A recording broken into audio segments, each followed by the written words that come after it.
نحمده ونصلي على رسوله الكريم اما بعد فاعوذ بالله من الشيطان الرجيم بسم الله الرحمن الرحيم رب اشرح لي صدري ويسر لي امري واحلل عقدة من لساني يفقهوا قولي۔ سورت عباسہ مکی صورت ہے، صورت نمبر 80 ہے اور اس کی 42 آیات اور ایک رکوع ہے۔ بسم اللہ الرحمن الرحیم۔ عبسہ وتولی، چہرے پہ ناگواری محسوس کی، ماتھے پہ شکن ڈالے اور رخ انور پھیر لیا۔ ان جاءہ الاعمی، اس لیے کہ پیغمبر صلی اللہ علیہ وسلم کے پاس ایک نابینا آیا۔ یہ سورت کے شروع میں ایک واقعہ بیان کیا گیا ہے اور اس میں بڑی حکمتیں بھی پوشیدہ ہیں، اور اس پہ بعض ہمارے دین کے طبقات جو ہیں وہ اس پہ تھوڑے سے پریشان ہوتے ہیں کہ یہ ایسی بات ہے، اس کا یہ مطلب نہیں ہے، اور اس میں سمجھتے ہیں کہ شاید نبی اکرم صلی اللہ علیہ وآلہ وسلم کی کوئی شان میں کمی آتی ہے کہ اللہ تعالیٰ نے اس طرح فرمایا۔ عباسہ کا مطلب ہوتا ہے جیسے چہرے پہ بل پڑ جانا، کسی چیز کو ناگوار محسوس کرنے سے، جو کہ ایک نیچرل انداز ہے۔ آپ کوئی بھی انسان ہے، سب سے پہلے ہمیں یہ سمجھنا ہے کہ ہمارے نبی اکرم صلی اللہ علیہ وآلہ وسلم ایک انسان تھے، بشر تھے، لیکن اس کے ساتھ ہی یہ بھی سمجھنا ہے جو کہ ضروری ہے کہ حضرت آدم علیہ السلام سے لے کر قیامت تک جتنے بھی انسان آنے ہیں، ہمارے حضور پاک صلی اللہ علیہ وسلم تمام انسانیت کے جو ہے نا وہ سردار ہیں اور تمام انبیاء کے امام ہیں، تمام رسولوں کے بھی امام ہیں۔ یعنی کہ اللہ کے بعد، جیسے مولانا ظفر علی خان کا میرے کا شعر ہے نا، اس کا مصرع بڑا مشہور ہے، بعد از خدا بزرگ توئی قصہ مختصر، بس۔ تو آپ کی جو اعلیٰ شان ہے وہ یہاں اس واقعے میں بھی ظاہر ہو رہی ہے۔ بعض اوقات ایسی یعنی جب موقع ہوتے ہیں تو اس میں بعض لوگ سمجھتے ہیں کہ یار اس میں پتہ نہیں نبی اکرم صلی اللہ علیہ وسلم کی شان میں کوئی کمی نہ ہو جائے۔ یہاں اس واقعے میں اللہ تعالیٰ نے آپ صلی اللہ علیہ وآلہ وسلم کو ایک واقعے کے بارے میں تھوڑا سا تنبیہ کی ہے، اس طرح نہیں آپ کو کرنا چاہیے تھا۔ وہ واقعہ یہ ہے کہ ایک نابینا صحابی تھے، حضرت عبداللہ بن ام مکتوم رضی اللہ تعالیٰ عنہ، اور وہ شروع سے ہی مسلمان تھے، شروع کے مسلمانوں میں سے تھے۔ حضرت خدیجہ رضی اللہ تعالیٰ عنہا کے وہ جو ہے نا پھوپھی زاد بھائی تھے، تو شروع کے مسلمان تھے لیکن نابینا تھے۔ ہوا یہ کہ ایک دفعہ جو مکے کے سردار تھے، یعنی کہ عتبہ بن ربیعہ، شیبہ بن ربیعہ، ابو جہل، امیہ بن خلف، ابی بن خلف، اس طرح کے جو چودھری سردار اور بڑے عہدے دار قسم کے لوگ تھے، وہ آپ صلی اللہ علیہ وسلم کے پاس آئے، اور آپ صلی اللہ علیہ وسلم جو ہے بحیثیت ایک دائی کے، ایک دین کی تڑپ رکھنے والے کے، کہ اگر یہ جو اتنے متاثر کن لوگ ہیں اگر یہ مسلمان ہو جائیں تو ایک انقلاب برپا ہو جائے گا۔ ظاہر ہے ایک بڑا سردار مسلمان ہوگا تو اس کے جتنے بھی نیچے لوگ ہیں وہ بھی مسلمان ہو جائیں گے۔ ایسے ہی ہوتا تھا، بڑی مثالیں موجود ہیں، کئی صحابہ کرام کی مثالیں موجود ہیں، جب انہوں نے اسلام قبول کیا تو ان کا پورے کا پورا قبیلہ مسلمان ہو گیا۔ تو جو بھی دائی ہوتا ہے دین کا، جس کو واقعی دل کے اندر تڑپ ہوتی ہے دین کی، جس کو فکر ہوتی ہے، جس کو درد ہوتی ہے، جس کو تکلیف ہوتی ہے کہ یار دین کی طرف لوگ آئیں، تو وہ چاہتا ہے کہ یار جو بھی جتنا بڑا بندہ ہوگا وہ اگر اسلام قبول کر لے گا تو وہ زیادہ اچھا اس کا اثر پڑے گا، اور اس میں کوئی ایسی بات نہیں ہے۔ اور اصولی طور پہ بھی فقہاء نے اور جو علماء کرام ہیں، مفسرین نے یہ کہا ہے کہ ایک طرف مسلمان ہو اور ایک طرف کافر ہو تو کافر کو تبلیغ کرنا زیادہ پریفریبل ہے، ترجیح اسی کو دی جائے گی۔ تو اسی وجہ سے نبی اکرم صلی اللہ علیہ وسلم ان کو تبلیغ کر رہے تھے، ان کو سمجھا رہے تھے، قائل کرنے کی کوشش کر رہے تھے، مائل کرنے کی کوشش کر رہے تھے۔ تو یہ جو ہے نا حضرت عبداللہ کیونکہ نبینہ تھے، انہوں نے نہیں دیکھا کون لوگ بیٹھے ہیں، وہ آئے ہیں اور آتے ہی انہوں نے سوال کرنا شروع کر دیا کہ حضور اس آیت کے بارے میں مجھے بتائیں، اس آیت کے بارے میں بتائیں. تو آپ نے ایک دو دفعہ اگنور کیا. تو جب وہ نہیں بات ہے تو پھر آپ صلی اللہ علیہ وسلم کو ایک قدرتی طور پہ آپ چاہ رہے تھے کہ یار ان کو کسی طرح میں کنونس کر لوں سرداروں کو. تو آپ صلی اللہ علیہ وسلم کے چہرے پہ ایک ناگواری کے آثار ہے اور آپ نے چہرہ انور جو ہے وہ دوسری طرف پھیر لیا کہ یار یہ اس کو سمجھ نہیں آ رہی، اس کو نظر بھی نہیں آ رہا، میں اس کو کیا کہوں کہ یہ سردار بیٹھے میں ان کو سمجھا رہا ہوں. اب اللہ تعالیٰ نے جب یہ محفل ختم ہوئی، حضور پاک گھر کی طرف جا رہے تھے تو یہ آیات اتر گئی، یہ صورت آ گئی کہ آپ نے ایک نبینہ کو کیوں اس طرح اگنور کیا اور ان کو سرداروں کو آپ نے وہ پروٹوکول دیا. وہ ذرا ابھی ہم پڑھیں گے. تو اس پہ بڑے بڑے مفسرین جو ہیں وہ بھی، یعنی جیسے امام فخر الدین رازی رحمۃ اللہ علیہ بہت بڑے اسلام کے اسکالر ہیں اور ان کی تفسیر کبیر ہے، بہت بڑی تفسیر انہوں نے لکھی ہے، اس کا نام بھی تفسیر کبیر ہے، بڑی تفسیر. تو اس میں وہ کہتے ہیں کہ مجھے سمجھ نہیں آ رہی تھی کہ اس پہ کس طریقے سے، یعنی آپ صلی اللہ علیہ وسلم نے جو کچھ کیا ٹھیک کیا بظاہر، اور نبینہ صحابی کی غلطی تھی کہ محفل کے آداب انہوں نے رکھے، حالانکہ اللہ کا حکم بھی یہ ہے کہ جب آپ آئیں اس طریقے سے. تو اللہ تعالیٰ نے پھر ایسا کیوں کہا کہ آپ نے کیوں اس طرح کیا، آپ نے نبینہ کا خیال کیوں نہیں کیا اس طریقے سے. وہ کہتے ہیں کہ پھر میں نے غور کیا تو اس میں یہ نکلا کہ اللہ تعالیٰ بڑا غیرت مند ہے. اللہ تعالیٰ نے کہا کہ یہ جو چودھری سردار دولت مند لوگ ہیں، نبی اکرم صلی اللہ علیہ وسلم کا تو مقصد تبلیغ تھا نا، آپ کے اندر تو تڑپ تھی کہ یہ دین کی طرف آ جائیں. اللہ تعالیٰ نے کہا کہ کہیں لوگ یہ نہ سمجھیں کہ حضور پاک دولت مندوں سے متاثر ہو کے ان کے پاس تو بیٹھے رہے اور ایک غریب فقیر نبینہ آیا تو اس کو آپ نے ٹائم ہی نہیں دیا. اور یہ بعد کے امتیوں کے لیے اور بعد میں جس نے دین کی تبلیغ کرنی ہے اس کے لیے تو اس طرح کی مثال نہ بن جائے. تو اللہ تعالیٰ نے وہاں پہ ہی آپ صلی اللہ علیہ وسلم کو کہا کہ یہ آپ نے اس طرح نہیں کرنا چاہیے تھا. تو یہ واقعہ ہے.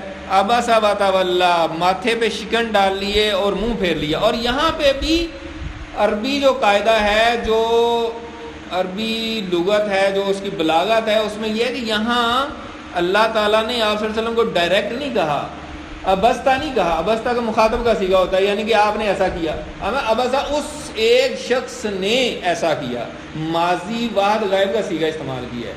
یعنی حضور پاک کو پھر بھی اللہ تعالیٰ نے ایک ایسے انداز سے بات کی کہ وہ ڈائریکٹ نہیں اللہ تعالیٰ نے کہا کہ آپ نے ایسا کیوں کیا. تو یہاں سے بھی ادب نکلتا ہے کہ جب کسی کو سمجھانا ہو، اور جو اچھے علماء اکرام ہوتے ہیں، جو اچھے اسکالر ہوتے ہیں، وہ کوئی بچہ غلط کرے تو اس کو ڈائریکٹ نہیں ہٹ کرتے، وہ کہتے ہیں یار اس طرح نہیں کرنا چاہیے، لوگوں کو اس طرح نہیں کرنا چاہیے. اور آپ صلی اللہ علیہ وسلم کی بھی سیرت ہے کہ آپ صلی اللہ علیہ وسلم کو جب کسی صحابی یا کسی بھی شخص کے بارے میں پتہ چلتا کہ وہ یہ غلط کام کیا اس نے، تو آپ ممبر پہ جاتے اور تقریر کرتے کہ لوگوں کو کیا ہو گیا ہے کہ لوگ اس طرح کر رہے ہیں. اس شخص کا نام نہیں لیتے تھے، صحابی کا نام نہیں لیتے تھے. یعنی کسی نے کہا جی آج سے میں اپنے رشتہ داروں کے ساتھ اچھا سلوک نہیں کروں گا، انہوں نے میرے ساتھ زیادتی کی ہے، تو آپ ممبر پہ چڑھ کے تقریر کرتے تھے اور کہتے تھے کہ یار لوگوں کو کیا ہو گیا کہ وہ اس طرح کی باتیں کر رہے ہیں، حالانکہ اللہ نے تو حکم دیا کہ اچھا سلوک کریں. تو اسی وجہ سے پھر ہمارے جو اسکالرز ہیں، جو ہمارے علماء کرام ہیں، ایون کہ مجھے اچھی طرح یاد ہے جب ہم میٹرک میں تھے تو ہمارے استاد محترم جب وہ اسمبلی سے پہلے تقریر کرتے ہیں تو جو یونیفارم نہیں پہن کے آتے تھے لڑکے، تو وہ یہ نہیں کہتے تھے کہ ہاں بھائی فلاں تم نے یونیفارم کیوں نہیں پہنتی. وہ جاتے تھے اسٹیج پہ اور شروع ہو جاتے تھے جو ہے نا یہ اس طرح کرتے ہیں، تم اس طرح، مطلب اس انداز سے بات کرتے تھے کہ کسی کو پتہ نہیں چلتا تھا کہ یہ میرا نام لے رہے. ویسے ہی کہتے تھے کہ اس انداز سے بات کرتے تھے کہ میسج بھی چلا جائے اور جو ہے نا کام بھی ہو جائے. تو اسی وجہ سے نبی اکرم صلی اللہ علیہ وسلم کی بھی یہ عادت مبارکہ تھی کہ آپ کسی کا ڈائریکٹ نام نہیں لیتے تھے. تو یہاں پہ بھی اللہ تعالیٰ نے آپ صلی اللہ علیہ وسلم کو ڈائریکٹ خطاب نہیں کیا بلکہ غائب کا صیغہ استعمال کیا ہے. عبس وتولی ان جاءہ الاعمی، اس لیے کہ آیا ان پیغمبر کے پاس ایک نبینہ، وما یدریک لعلہ یزکیٰ، اور آپ کو کیا خبر شاید کہ وہ پاک ہو جاتا، شاید کہ وہ اپنا تزکیہ کر لیتا، شاید کہ وہ آپ کے پاس آیا تو اس سے اس کا تزکیہ ہو جاتا، پاک ہو جاتا. او یذکر فتنفعہ الذکریٰ، یا وہ نصیحت حاصل کرتا تو اس کو نصیحت فائدہ دیتی۔ اب یہ اللہ تعالیٰ نے اس پورے واقعے میں آپ صلی اللہ علیہ وسلم کو ایک طرح سے تنبیہ کی ہے کہ آپ کو اس طرح نہیں کرنا چاہیے تھا، اور اس کے جواب میں جو دوسری پارٹی بیٹھی تھی ان کے بارے میں اللہ تعالیٰ نے کیا فرمایا، اما من استغنا، لیکن جو شخص دین سے بے پرواہی کرتا ہے، فانت لہ تصدی، تو آپ اس کے در پہ ہوتے ہیں، یعنی آپ اس کے پیچھے پڑے ہوئے ہیں کہ آپ دین کی طرف آئیں، آپ اس کے ترلے منتیں کر رہے ہیں۔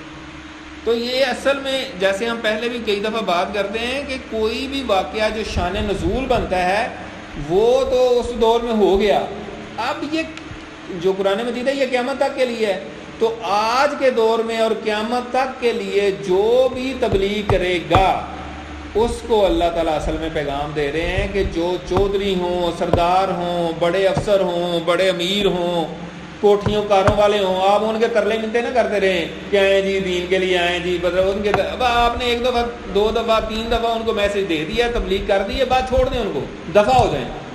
یہی میں اپنی طرف سے نہیں کہہ رہا، یہ بڑے بڑے اسکالرز اور مفسرین نے کہا ہے، ان کو کہ ٹھیک ہے نہیں کرنا ایسے، مطلب یہ قرآن مجید کو ترلے منتے کرنے والی کتاب نہیں ہے کہ آپ لوگوں کے ترلے منتے کریں، لوگوں کے، اللہ کا دین ایسا کمزور تو نہیں ہے، اللہ کسی کا محتاج تو نہیں ہے، یہ اللہ کا کام ہے، یہ کسی ایک شخص کا کام تو نہیں ہے۔ تو اس لیے اللہ تعالیٰ نے آپ کو منع کر دیا، اور یہاں پھر آگے مزید فرما دیا کہ جو شخص بے پرواہی کرتا ہے آپ اس کے پیچھے پڑے ہوئے ہیں، چھوڑ دیں ان کو۔ وما علیک الا یزکا، اور آپ کے اوپر کوئی بلیم نہیں ہے، کوئی آپ کا نقصان نہیں ہے اگر وہ اپنا تزکیہ نہ کرے، اگر وہ مسلمان نہیں ہوتے، اپنے آپ کو پاک نہیں کرتے تو آپ کا کوئی نقصان نہیں ہے، آپ پر کوئی الزام نہیں ہے۔ جیسے اللہ تعالیٰ نے ایک اور جگہ فرمایا کہ آپ کسی کو ہدایت نہیں دے سکتے، جس کو چاہیں اللہ ہی ہدایت دیتا ہے۔ تو وہ آئے ہی جو ہے نا، ان کا مقصد تو ہدایت حاصل کرنا ہی نہیں تھا، وہ سمجھ رہے تھے کہ اسلام کو شاید ہماری ضرورت ہے تو ہم جناب اپنا جو ہے نا شو کریں کہ ہم بڑے قیمتی ہیں۔ تو اللہ تعالیٰ کو تو ایسے لوگ پسند نہیں ہیں، اللہ تعالیٰ کو وہ شخص پسند ہے جو دل سے اللہ کے دین کے لیے تڑپ رکھے، جس کے دل میں اخلاص ہو، جو اپنی چدراہٹ، جو اپنے دولت، جو اپنے عہدے، جو اپنی اس طرح کی چیزوں سے سمجھتا ہے کہ میں بڑی چیز ہوں۔ اللہ تعالیٰ کو ایسے لوگ نہیں چاہیے، جو عاجزی اختیار کرے، جو اخلاص لے کر آئے، اللہ تعالیٰ کو وہ لوگ پسند ہیں۔ اسی وجہ سے اللہ تعالیٰ نے فرمایا، اور دوبارہ پھر فرمایا وَأَمَّا مَنْ جَاءَكَ يَسْعَىٰ، اور وہ شخص جو آپ دوڑتا ہوا آپ کے پاس آیا، یعنی نبینا صحابی جس نے اتنی ایفرٹ کی، کوشش کی، وَهُوَ يَخْشَىٰ، اس حال میں کہ وہ ڈرتا ہے، اللہ تعالیٰ سے ڈرتا ہے، اس کے دل میں اللہ کا ڈر ہے کہ میں اللہ تعالیٰ کا قرآن سیکھوں، میں جو ہے نا مختلف مسائل پوچھوں، فَأَنْتَ عَنْهُ تَلَهَا، تو آپ اس سے تغافل کرتے ہیں، آپ نے اس کو اگنور کر دی ہے۔ کلا انہا تذکرہ، ہرگز نہیں، یعنی آپ ایسا نہ کریں۔ ایک مطلب اس کا یہ ہے، کلا ہرگز نہیں، انہا تذکرہ، بے شک یہ قرآن ایک نصیحت ہے، فمن شاء ذکرہ، چنانچہ جو چاہے اس سے نصیحت حاصل کرے۔ یعنی یہ قرآن مجید ایک نصیحت کی کتاب ہے، اس میں جو ہے نا حکمت کی باتیں ہیں، انسان کی فلاح و بہبود چھپی ہوئی ہے، اب جو چاہتا ہے وہ حاصل کر لے۔ بس آپ ایک دفعہ دو دفعہ تبلیغ کر دیں، میسج دے دیں کہ بھائی یہ قرآن ہے، اس میں یہ چیزیں ہیں، آپ آئیں اس طرف۔ اگر پھر بھی لوگ نہیں آتے تو جائیں بھاڑ میں، پھر آپ ان کے پیچھے نہ پڑیں۔ اور جو تڑپ رکھتا ہے، جو طلب کرتا ہے، جس کے دل میں تڑپ ہے، جو کہتا ہے کہ ہاں یار واقعی میں اللہ تعالیٰ سے مجھے ڈر ہے، میں سیکھوں کہ کیسے اپنی زندگی بہتر کی جا سکتی ہے، آخرت بہتر کی جا سکتی ہے، اپنے آپ کو کیسے بہتر کیا جا سکتا ہے، تو اس کے لیے آپ جو ہے نا اس کو ٹائم دیں، اس کو ٹائم دیں۔ وہ غریب ہے، وہ چھاپڑی لگاتا ہے، وہ ریڑھی لگاتا ہے، وہ زیادہ قیمتی ہے، بجائے اس کے کہ کوئی ڈپٹی کمشنر ہے اور آپ اس کے پیچھے پیچھے پھر رہے ہیں، کوئی بڑا افسر ہے آپ اس کے ترلے کر رہے ہیں کہ آئیں جی آئیں جی، اور وہ لفٹ ہی نہیں کروا رہا، وہ کہتا ہے یار نہیں میرے زیادہ ترلے کرے تو پھر میں آؤں، تو اس کی ضرورت نہیں ہے۔ یہ قرآن ایک نصیحت ہے، جس کا دل ہے وہ لے لے نصیحت، جس کا نہیں دل کرتا جائے بھاڑ میں جائے۔ فمن شاء ذکر فی صحف مکرمہ، یہ قرآن مجید محفوظ ہے قابل احترام صحیفوں میں، مرفوعۃ مطہرہ، جو بلند مرتبہ پاکیزہ ہیں، بیعید سفرا، ایسے لکھنے والوں کے ہاتھوں میں، کرام بررا، جو معزز نیکوکار ہیں. یعنی یہ قرآن مجید لوح محفوظ میں جو اصل اس کی جگہ ہے وہاں محفوظ ہے، اور یہ مقرب اور معزز فرشتوں نے لکھا ہے. قتل الانسان ما اکفرا، ہلاک ہو انسان کس قدر وہ ناشکرا ہے. اور اس میں جو ہے امام المفسرین حضرت عبداللہ بن عباس رضی اللہ تعالیٰ عنہ کے شاگرد مجاہد رحمۃ اللہ علیہ فرماتے ہیں کہ جب بھی قرآن مجید میں قتل الانسان کا لفظ آئے گا تو اس کا مطلب کافر ہے. یعنی کافر جو ہیں، جو اسلام قبول نہیں کرتے، نہ شکرے بنے ہوئے ہیں، تو اللہ تعالیٰ کہہ رہے ہیں کہ وہ ہلاک ہو، اس پر اللہ کی پھٹکار ہو کہ کس قدر وہ ناشکرا ہے. من ای شیء خلقا، وہ کس وجہ سے اس کے اندر اکڑ ہے اور تکبر ہے، وہ کس چیز سے بنا ہے. من نطفہ، ایک نطفے سے. خلقہ فقدر، اللہ تعالیٰ نے اس کو پیدا کیا پھر اس کا اندازہ لگایا، اس کی تقدیر مقرر کی. مفسرین بیان کرتے ہیں کہ جب بچہ 4 ماہ کا ہوتا ہے تو ماں کے پیٹ میں ہی ہوتا ہے تو اس کی تقدیر لکھ دی جاتی ہے کہ فرشتے کو اللہ تعالیٰ حکم دیتے ہیں کہ اس کی عمر لکھ دو، اس کا رزق لکھ دو، یہ بڑا ہو کے کیا بنے گا، کیا کرے گا. مطلب ساری چیزیں اللہ تعالیٰ کی طرف سے تقدیر اس کی لکھ دی جاتی ہے. تو پھر یہ اپنے آپ کو کیا چیز سمجھ رہا ہے. ثم السبیل یسرا، پھر اللہ تعالیٰ نے اس کا راستہ آسان کر دیا. اب بچہ جب پیدا ہوتا ہے تو اللہ تعالیٰ کی قدرت ہے کہ وہ جس جگہ ہوتا ہے وہاں سے کیسے نکل آتا ہے. یہ اللہ تعالیٰ نے اس کا راستہ آسان کیا ہے. مفسرین نے اس کو بڑا ایکسپلین کیا ہے کہ یہ اللہ تعالیٰ کی قدرت ہے. اور یہ ڈلیوری جب ہونی ہوتی ہے کسی ڈاکٹر کو نہیں پتہ ہوتا، وہ کیلکولیشن جتنی مرضی کر لینا، ڈلیوری اللہ کے حکم سے ہوتی ہے، اور وہ کبھی پہلے بھی ہو سکتی ہے کبھی بعد میں بھی ہو سکتی ہے، وہ ٹائم کسی کو نہیں پتہ ہوتا. تو پھر وہ ہوتی ہے. ثم اماتہ فاقبرہ، پھر اس نے موت دی اسے اور قبر میں لے گیا. یعنی اللہ تعالیٰ پھر انسان کو موت دیتا ہے، پھر اس کو قبر میں لے جایا جاتا ہے. تو انسان کی قبر جو ہے وہ ضروری نہیں ہے. بعض لوگ سوال کرتے ہیں جی قبر کا عذاب، اور اگر قبر میں نہ ہو تو اس کا کیا بنے گا. مطلب یہ ہے کہ فوت ہونے کے بعد وہ حالت قبر میں ہے. بے شک وہ ہوائی جہاز میں جا رہا تھا، ادھر ہی اس کی کوئی ڈیتھ ہو گئی، ہوا میں ہی وہ تحلیل ہو گیا، کہیں جنگل میں گر گیا ہے، کہیں پہ بھی اس کو. جیسے بعض حدیث میں آتا ہے کہ ایک بندہ تھا وہ بڑا ظالم تھا، تو اس نے اللہ کے ڈر سے اپنے بچوں کو کہا کہ میں مر جاؤں نا تو مجھے جلا کے راکھ کر دینا، ہوا میں اڑا دینا، آدھا ہوا میں اڑا دینا، آدھا سمندر میں بہا دینا، تاکہ مجھے پکڑ نہ سکے کوئی، مجھے عذاب نہ ہو. تو اللہ تعالیٰ نے حکم دیا، اس کو بنا دیا. تو کہا کہ کیوں کیا؟ اس نے کہا یا اللہ تیرے خوف سے. تو اللہ تعالیٰ نے اس کو معاف کر دیا. تو عذاب جو ہے قبر جو ہے، یا عذاب قبر جو ہے، وہ یہ نہیں ہے کہ کوئی بندہ قبر میں بنا کے قبر میں نہیں ڈالا جائے گا تو اس کو عذاب نہیں ہوگا. ایسی بات نہیں ہے. بعض آج کل لوگ ایسے ایسے سوال چھوڑتے رہتے ہیں. مجھے یہ نہیں سمجھ آتی کہ بنیادی ترین جو مسائل ہیں اس پہ آئیں. ایسے دور پار کے مسائل اٹھا کے نا تو ہماری امت کے لوگوں کو، مسلمانوں کو الجھانے کی کوشش کی جا رہی ہوتی ہے. بھائی جب امت کا، پورے اہل سنت کا شروع سے ایک عقیدہ مستند ترین احادیث سے ثابت ہے کہ عذاب قبر ہے، تو اب اس پہ اعتراضات اور ایسے سوال اٹھانے کی کیا ضرورت ہے؟ بھائی آپ کو دین کا کوئی پازیٹیو کام کریں جس سے کوئی امت کو فائدہ ہو. تو ایسے سوال اٹھائے جاتے ہیں، نہیں جی پھر وہ قبر میں جو نہیں ہوتا اس کو کیسے عذاب میں قبر ہوتا ہے، یہ ہوتا ہے. بھائی وہ تو روح کا معاملہ ہے. تو اللہ تعالیٰ جس کو جس طریقے سے چاہیں آپ کو نظر آنا ضروری تو نہیں ہے. وہ کہتے ہیں جی روح تو نکل جاتی ہے تو پھر عذاب کیسے ہوتا ہے؟ تو بھائی اللہ تعالیٰ کو پتہ ہے وہ روح کا کوئی نہ کوئی کنیکشن تو ہوتا ہے. جیسے سوئے ہوئے بندے کی روح بھی تو نکل جاتی ہے نا جب سیر کر رہی ہوتی، پتہ نہیں کہاں کہاں، لیکن جسم کو تو وہ فیلنگز آتی ہیں. اگر خواب میں آپ کو کوئی تکلیف پہنچتی ہے اڑتے ہوئے، پتہ نہیں کہاں پہنچے ہوں، لیکن بعد میں آپ کو فیل ہوتی ہے کہ یار ہاں بندہ اڑتا ہے تو اس وقت بھی انایزی فیل کر رہا ہوتا ہے. تو یہ روح کا معاملہ بڑا پیچیدہ قسم کا ہے. اللہ تعالیٰ نے کیا قرآن پاک میں فرمایا کہ روح کا علم ہم نے بہت تھوڑا دیا. تو لوگ ایسے اٹھاتے رہتے ہیں سوال. ثم اذا شاء انشر، پھر اللہ تعالیٰ جب چاہے گا اس کو زندہ کر دے گا.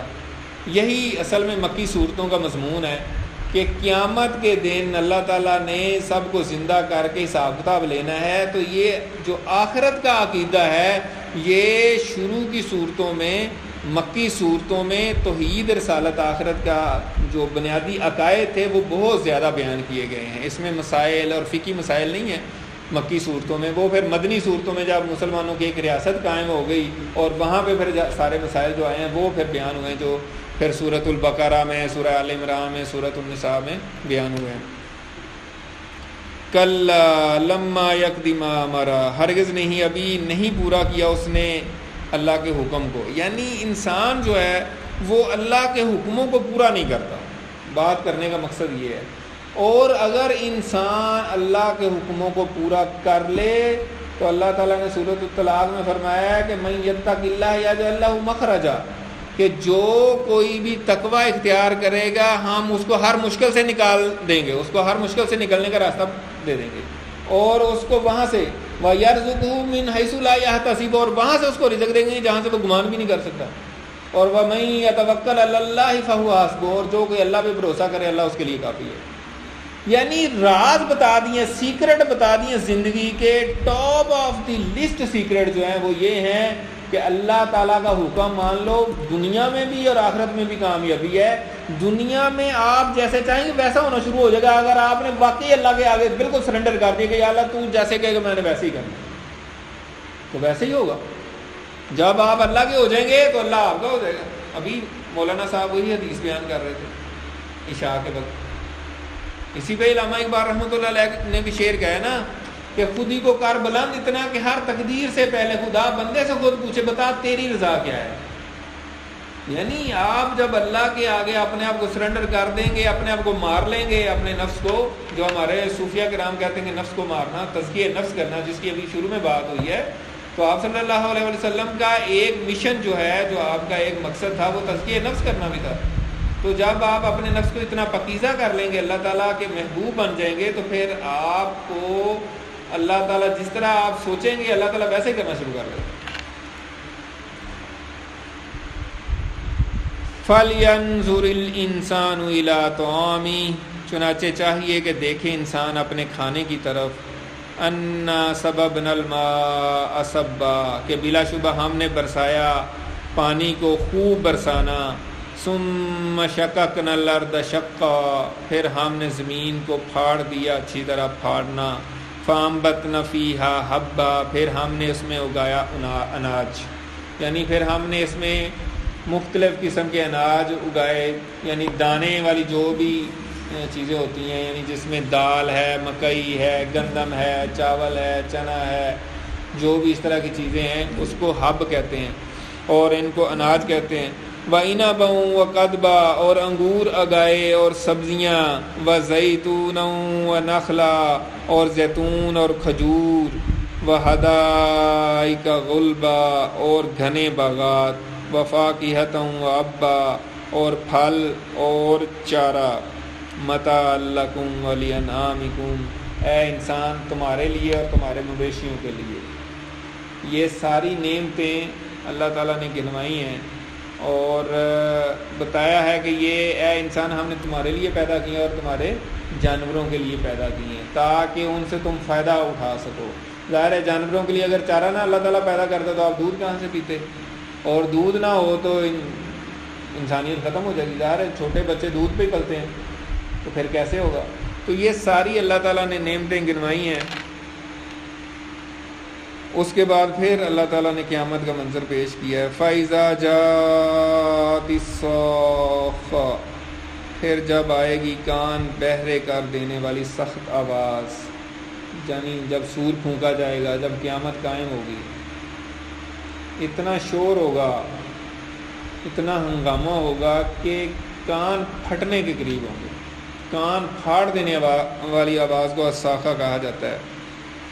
اس دن منظر کیا ہوگا، یہ بہت ہی اہم ترین جو ہے نا سین یہاں پہ پیش کیا گیا. جیسے ہم کہتے ہیں نا بڑا زبردست سین ہے، یہ ایک طرح سے دل ہلا دینے والا سین ہے اور ہم سب غور کریں اس پہ. اللہ تعالیٰ فرما رہے ہیں یوم یفر المرء من اخیہ وامہ وابیہ وصاحبتہ وبنیہ لکل امرئ منہم یومئذ شأن یغنیہ. کیا ہوگا اس دن؟ یوم یفر المرء من اخیہ، اس دن آدمی اپنے بھائی سے بھاگے گا کہ یار مجھ سے کچھ نہ مانگو بھائی، وَأُمِّهِ وَأَبِيهِ، اور اپنی ماں سے بھی بھاگے گا، اپنے باپ سے بھی، وَصَاحِبَتِهِ وَبَنِيهِ، اور اپنی بیوی سے بھی اور اپنے بیٹوں سے بھی، لِكُلِّ امْرٍ مِّنْهُمْ يَوْمَئِذٍ شَأْنٌ يُغْنِيهِ، اس دن ہر بندے کا اپنا ہی مصروفیت ہوگی، اپنے آپ کی پڑی ہوگی، کسی کو کوئی نہیں پوچھے گا۔ یعنی بھائی کو نہیں پوچھے گا، بیوی کو کوئی نہیں پوچھے گا، بیوی شوہر کو نہیں پوچھے گی، نہ باپ بیٹے کو پوچھے گا، نہ بیٹا باپ کو پوچھے گا۔ احادیث میں آتا ہے کہ ایک بندہ اپنی بیوی کو کہے گا کہ میں نے تیری دنیا میں اتنی خدمت کی تو آج مجھے صرف ایک نیکی دے دے، تو وہ کہے گی کہ ہاں واقعی میں مانتی ہوں آپ نے میری بڑی خدمت کی، میرے بڑے احسان کیا، لیکن اس وقت جو آپ کو مسئلہ درپیش ہے وہ مجھے بھی ہے، اس لیے میں نیکی ایک بھی نہیں دے سکتی آپ کو۔ نہ بھائی کسی کو نیکی دے گا، کوئی پہچانے گا نہیں، اپنی اپنی پڑی ہوگی۔ اس وقت انسان کہے گا کہ یار میرے بچے، میری بیوی، ان کا جو ہوتا ہے وہ بس میری جان چھوٹ جائے۔ اور یہی مولانا طارق جمیل صاحب کی بڑی مشہور زمانہ تقریر ہے، امتی امتی نفسی نفسی، آپ لوگوں نے سب نے سنی ہوگی، میں نے تو بڑی دفعہ کئی لوگوں نے نا موبائل کی ٹیون بنائی ہوئی ہے کہ ہر شخص اس دن یہی کہہ رہا ہو، یہ حدیث میں آتا ہے نفسی نفسی، بس میری جان میری جان۔ اور حضور پاک صلی اللہ علیہ وسلم کہہ رہے ہوں گے امتی امتی، میرا امتی میرا امتی۔ تو پھر سارے لوگ کٹھے ہو کے حضرت آدم کے پاس جائیں گے کہ بڑے سخت حالات ہیں، تو آپ اللہ تعالیٰ سے دعا کریں کہ حساب کتاب شروع ہو۔ حضرت آدم کہیں گے کہ مجھ سے تو غلطی ہو گئی تھی، آپ حضرت نوح کے پاس جائیں۔ حضرت نوح علیہ السلام کے پاس جائیں گے تو وہ کہیں گے کہ نہیں میں نے بھی اپنے بیٹے کی سفارش کی تھی تو میں نہیں اللہ تعالیٰ کے پاس جا سکتا، آپ جو ہے نا حضرت ابراہیم کے پاس جائیں۔ یعنی ہر ایک نبی کے پاس لوگ جائیں گے لیکن کوئی بھی حامی نہیں بھرے گا، حضرت عیسیٰ کو بھی، حضرت موسیٰ کو بھی، سب کو کہا جائے گا۔ پھر حضور پاک کے پاس آئیں گے تو پھر حضور پاک اللہ تعالیٰ کے حضور جائیں گے کہ یا اللہ حساب کتاب شروع کریں۔ 50,000 سال کا دن ہے قیامت کا دن، ہماری 63 سال کی ایوریج زندگی ہے، وہ صرف 50,000 سال کا ایک دن ہے قیامت کا دن، جس دن حساب کتاب ہونا ہے۔ تو لوگ کیا کریں گے اس دن، اور سورج کتنا قریب آ چکا ہوگا، تو اس دن لوگ پھر کہیں گے کہ یار حساب کتاب تو شروع ہو کم از کم۔ تو اس دن کا یہ عالم بیان کیا جا رہا ہے، اور اس دن کوئی کسی کو نہیں پوچھ رہا ہوگا۔ جس اولاد کے لیے عام طور پہ انسان جو ہے وہ 2 نمبریاں بھی کرتا ہے اور ان کے لیے بڑا کچھ کرنے کی کوشش کرتا ہے، وہ اس دن اس کو پوچھیں گے بھی نہیں۔ بیوی کے لیے بندہ کیا کرتا ہے، اس کی فرمائشیں پوری کرتا رہتا ہے، وہ کہے گی میں نے ایک نیکی بھی نہیں دینی۔ بھائی نہیں پوچھے گا، باپ نہیں پوچھے گا، بیٹا نہیں پوچھے گا، دوست نہیں پوچھے گا، دوست اسے بھاگ رہا ہوگا۔ ان دوستوں کے لیے جن کے لیے ہم دنیا میں کیا نہیں کرتے، ہم کہتے ہیں یار میرا جگر ہے، جگر، یعنی اس کا مطلب ہوتا ہے کہ یہ جو بھی کہے گا میں اس کے لیے کچھ بھی کر سکتا ہوں، اور کرتے ہیں تو اچھی بات ہے، لیکن آخرت میں کوئی نہیں پوچھے گا، اس دن اپنی بڑی ہوگی۔ تو یہ ہے قیامت کا دن، اور اس سے اللہ تعالیٰ وہ نقشہ یعنی وہ پیپر جو وہاں پہ ہونا ہے اللہ تعالیٰ نے یہاں دنیا میں آؤٹ کر دیا ہے کہ یار یہ سین وہاں پہ ہونا ہے، آپ دنیا میں ہیں، آپ کو موقع ہے، ابھی پیپر آپ کو آؤٹ کر دیا، ابھی حل کر لیں، آپ اپنے آپ کو بہتر کر لیں۔ یہی ہوتا ہے نا آج کل بچوں کے پیپر ہو رہے ہیں، وہ کہتے ہیں جی وہ پیپر آؤٹ ہو گیا ہے، وہ نیٹ پہ پہلے ہی آ گیا، لہٰذا یعنی آپ اس کے مطابق جو کرنا ہے کر لیں۔ تو اللہ تعالیٰ نے قیامت کے دن کا پیپر دنیا میں آؤٹ کر دیا ہوا ہے کہ یہ میرا ایگزام وہاں، یہ ایگزامینیشن ہال ہے، لیکن یہ میں نے پہلے ہی بتا دیا کہ وہاں پہ کیا ہونا ہے، تو تیاری کر لو، کوئی چھپائی نہیں ہے بات۔ تو وہاں پہ یہ حال ہوگا، وجوہ یومئذ مسفرہ، لیکن کئی چہرے اس دن تر و تازہ ہوں گے، چمکتے ہوئے ہوں گے، ضاحکۃ مستبشرہ، ہنسنے والے، حشاش بشاش۔ یہ کون لوگ ہوں گے؟ جو اللہ اور اللہ کے رسول کی تعلیمات پہ عمل کرتے رہے، اللہ کے دین پہ چلتے رہے، اللہ کی مخلوق کے ساتھ حسن سلوک کرتے رہے، دوسروں کو آسانیاں فراہم کرتے رہے، دوسروں کی خیر خواہی کرتے رہے، یہ وہ لوگ ہوں گے۔ ان کے چہرے چمک رہے ہوں گے، تر و تازہ، حشاش بشاش، ہنستے بستے، اس دن جس دن اپنی اپنی پڑی ہوگی اور پریشان لوگ ہوں گے۔ وَوُجُوهٌ يَوْمَئِذٍ عَلَيْهَا غَبَرَةٌ، اور کئی چہرے اس دن ان پر غبار ہوگا، ان پر گرد و غبار چھایا ہوگا، بہت میلے کچیلے گندے برا حال ہوگا۔ تَرْهَقُهَا قَتَرَةٌ، ان پر سیاہی ان کے اوپر چھا رہی ہوگی۔ یہ کون لوگ ہیں؟ کون لوگ ہوں گے؟ اولئک هم الکفرۃ الفجرہ، یہی لوگ ہوں گے کافر اور فاجر. یعنی ایک تو یہ ہے کہ انہوں نے اللہ کے دین کو قبول نہیں کیا، اس معنی میں اگر کافر کو لیں، اور دوسرا کافر کا مطلب ناشکرا بھی ہوتا ہے کہ جو لوگ ناشکرے ہوں گے اور فاجر ہوں گے، یعنی گناہ کرنے والے ہوں گے، غلط کام کرنے والے ہوں گے، اللہ کے حکموں کو ماننے والے نہیں ہوں گے، جو اللہ نے حکم دیا اس کے خلاف چلنے والے ہوں گے، تو اس کو کافر اور فاجر کہا گیا ہے. تو یہ قیامت والے دن دو لوگ ہوں گے. تو اب ہمیں یہ سوچنا ہے کہ ہم نے کس کیٹیگری میں جانا ہے، ہم نے کون سا راستہ اختیار کرنا ہے، کھٹی لینی ہے یا میٹھی لینی ہے، ہم نے کون سے راستے کو چوز کرنا ہے، یہ ہم نے دنیا میں ڈیسائیڈ کرنا ہے اور اس کے مطابق اپنی زندگی کو ڈھالنا ہے. تو اللہ تعالیٰ سے دعا ہے کہ ہم ان لوگوں کا راستہ چنیں جو انبیاء والا راستہ ہے، جو صدیقین والا راستہ ہے، جو صالحین والا راستہ ہے، جو شہیدوں کا راستہ ہے، جن کے چہرے قیامت کے دن چمک رہے ہوں گے، تر و تازہ ہوں گے، ہنستے بستے ہوں گے. تو اللہ تعالیٰ سے دعا ہے کہ اللہ تعالیٰ ہم نے جو کچھ بھی سنا ہے، پڑھا ہے، اس پر عمل کرنے کی توفیق عطا فرمائے. وآخر دعوانا ان الحمد للہ رب العالمین. سبحانک اللہم وبحمدک نشہد ان لا الہ الا انت نستغفرک ونتوب الیک. جزاکم اللہ خیر. کوئی سوال؟